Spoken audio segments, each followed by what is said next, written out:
Hello दोस्तों, मैं हूं आरती भट्ट और आपका स्वागत है मेरे channel my topics my stories में। आज का शीर्षक है जिंदगी में उम्मीद का साथ कभी मत छोड़ना, क्योंकि जिंदगी हर पल चुनौती लेकर आती है और हमें उन चुनौतियों का सामना करना पड़ता है ताकि हम सब आगे बढ़ते चले एक नई हिम्मत और हौसले के साथ। यह कहानी एक दिव्यांग राजा की है जिसके राज्य में कोई भी परेशानी या समस्या नहीं थी। सभी लोग उस राजा से बहुत खुश थे और ऊपर वाले से धन्यवाद करते थे कि इतने अच्छे राजा को उनकी जिंदगी में भेजे हैं। वह राजा दिव्यांग था, उसकी एक आंख नहीं थी और एक पैर नहीं था, लेकिन फिर भी राजा को इस बात का कोई मलाल नहीं था। एक दिन राजा अपने महल के गलियारे में घूमते हुए अपने पूर्वजों की लगी तस्वीर को देख रहा था और सोच रहा था कि मेरे पिताजी इतने शूरवीर थे, उनके पिताजी इतने शूरवीर थे, हमें इतने शूरवीर खानदान में जन्म लेने का मौका मिला, यह ऊपर वाले का धन्यवाद है। राजा ने सभी चित्रों को देखते हुए आखिरी चित्र तक पहुंचा और फिर उस खाली जगह को देखा तो वह चिंता में पड़ गया, क्योंकि उसे मालूम था कि अब यहाँ जो तस्वीर लगेगी वह उसी की लगेगी। लेकिन राजा को इस बात की चिंता नहीं थी कि वह मर जाएगा। चिंता इस बात की थी कि वहाँ जो पेंटिंग लगेगी वो कैसी लगेगी।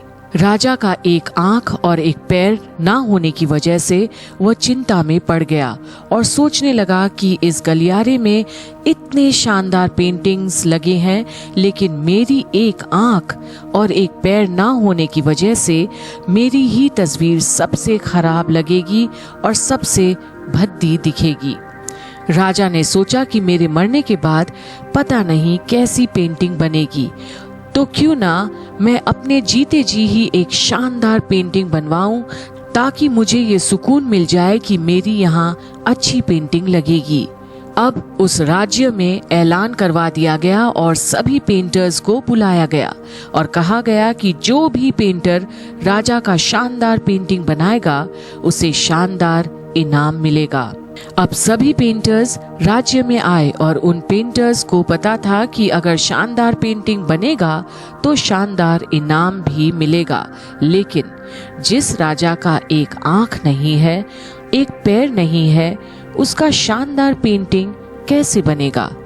पेंटर्स सोच रहे थे कि इनाम का तो पता नहीं, लेकिन अगर शानदार पेंटिंग नहीं बनी और राजा गुस्सा हो गया तो सजा मिलेगी, इसलिए बड़े बड़े चित्रकार भी आगे नहीं आए।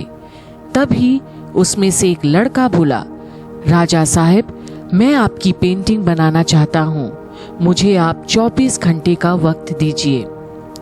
अब सभी बड़े बड़े पेंटर्स हैरान हो गए कि ये लड़का क्या पेंटिंग बनाएगा और अगर राजा को पेंटिंग पसंद नहीं आई तो इसे सजा जरूर मिलेगी।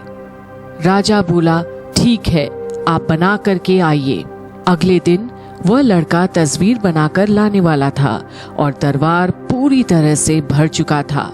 लोग दूर दूर से ये देखने के लिए आए थे कि वह लड़का कैसा पेंटिंग बनाकर लाएगा। अब लड़का जब उस राजा की पेंटिंग बनाकर लाया तो लोग आश्चर्यचकित रह गए। सब लोग जोर जोर से तालियां बजाने लगे, सीटी बजाने लगे और जब राजा ने उस पेंटिंग को देखा तो वह खुश हो गया और बोला कि वाह, इससे अच्छी पेंटिंग तो इस पूरे गलियारे में नहीं है। राजा ने उस लड़के को बहुत सारा इनाम दिया। अब आप सोच रहे होंगे कि उस राजा की क्या पेंटिंग बनी होगी जिसकी एक आंख नहीं है और एक पैर नहीं है। कैसा पेंटिंग बना होगा? उस तस्वीर में लड़के ने उस राजा को एक घोड़े पर सवार किया था। एक साइड में उस राजा का एक पैर दिख रहा था और राजा तीर अंदाजी करते हुए निशाना लगा रहे थे और निशाना लगाते वक्त एक आंख बंद हो जाती है और उस लड़के ने उस राजा की वही आंख बंद की थी जो राजा के पास नहीं थी। इस तरह से उस लड़के ने राजा को निशाना लगाते हुए घोड़े के ऊपर सवार दिखाया, जिससे एक आंख बंद और एक ही पैर दिखाया, और इतना शानदार पेंटिंग बनाया था कि वह अब तक की सबसे सर्वश्रेष्ठ पेंटिंग थी। उस लड़के के सामने भी चुनौती थी, संकट था, लेकिन उसने सकारात्मक का साथ नहीं छोड़ा। जिंदगी में आप जिस भी मुकाम पर हो, जिस भी संकट में फंस जाएं, जिस भी स्थिति में हो, अगर आपने सकारात्मक का साथ कभी नहीं छोड़ा तो यकीन मानिए आप उस संकट से बाहर जरूर निकल आएंगे। जिंदगी में उम्मीद का साथ मत छोड़िए, क्योंकि जिसने उम्मीद का साथ छोड़ दिया तो फिर जिंदगी उसका साथ छोड़ देती है। हर पल सकारात्मक रहिए, खुश रहिए। ऊपर वाले के आशीर्वाद के साथ और अपनों के प्यार के साथ, अपनी अच्छी और सच्ची मेहनत के साथ कर दिखाओ कुछ ऐसा कि दुनिया करनी चाहिए आप जैसा। तो दोस्तों, आपको कैसा लगा ये स्टोरी जो हमें सिखाता है कि कभी जिंदगी में उम्मीद करना ना छोड़े। तो चलिए, अगर आप मेरे channel my topics my stories पर नए हैं तो सब्सक्राइब और लाइक जरूर करें, ताकि मैं आपके लिए और ऐसी शानदार किस्से और कहानियां लेकर आ सकूं। अगली बार फिर मिलते हैं एक नई कहानी लेकर। शुक्रिया।